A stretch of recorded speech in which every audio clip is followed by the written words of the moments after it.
Cinestill 800T is what we're going to be talking about today. Yeah, I actually recorded this video like 2 months ago, but it sucked, so we're redoing it. We're doing it better this time. So what I did in the original video was forgot to turn that light on. You guys like this light? Get some actual production value in these videos. Get me drunk, damn it. Cinestill 800T is one of my favorite films, but I don't get to shoot it very often because I kind of describe this film as like a colder film. It's better for like colder tones. I don't really like how it looks when the sun is your main source of light, because it kind of mutes the oranges and yellows and pinks if you're shooting sunset. It kind of mutes those and pushes forward the blues and greens.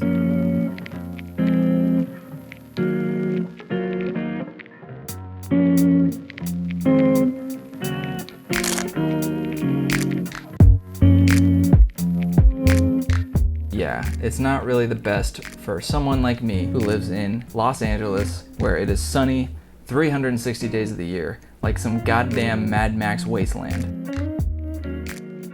But on the few days, a decade that it does rain here, Cinestill's coming out.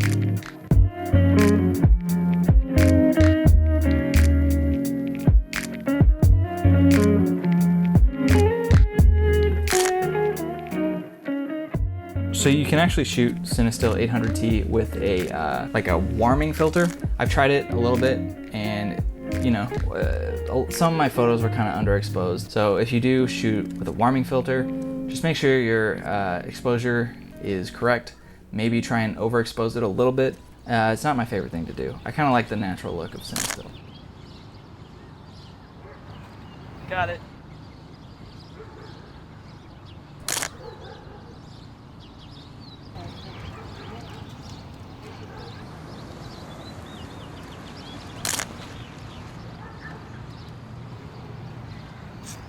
Every time I take a photo, my nose is right here.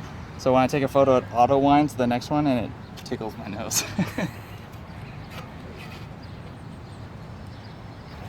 Yeah, good lighting.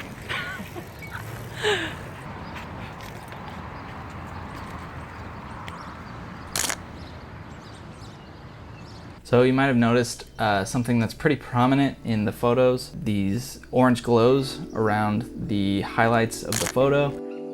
These are called halations, and they're kind of a side effect of how they make Cinestill.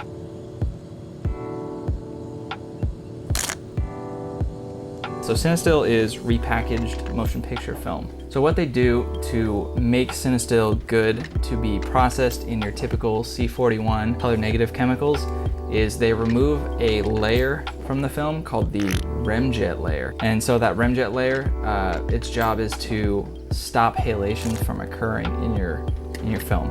So once that's removed, they kind of just like run wild and do whatever the f they want. Some artists think it's cool, like me, but some photographers think it's not great. Another thing, I'm not really sure with this, but I think it's kind of prone to light leaks, or maybe I'm just doing something wrong, but I feel like I've gotten light leaks on Cinestill from several different cameras. It could just be me. I'm a photographer. I've noticed in some of my rolls, the first like 2 or 3 shots would have light leaks or flare-ups or whatever. Not a big deal. I actually think they look cool, and never really missed the shot because of it.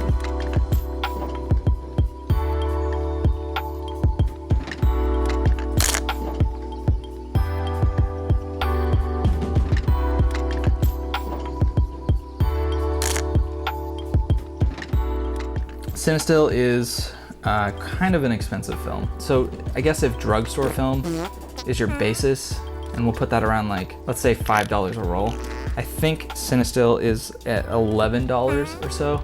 So it's kind of like double the price. So it's kind of a more expensive film. It's up to you if you enjoy the side effects that it comes with. Like me, I love shooting Cinestill, but I don't do it very often because I don't feel that the conditions are right.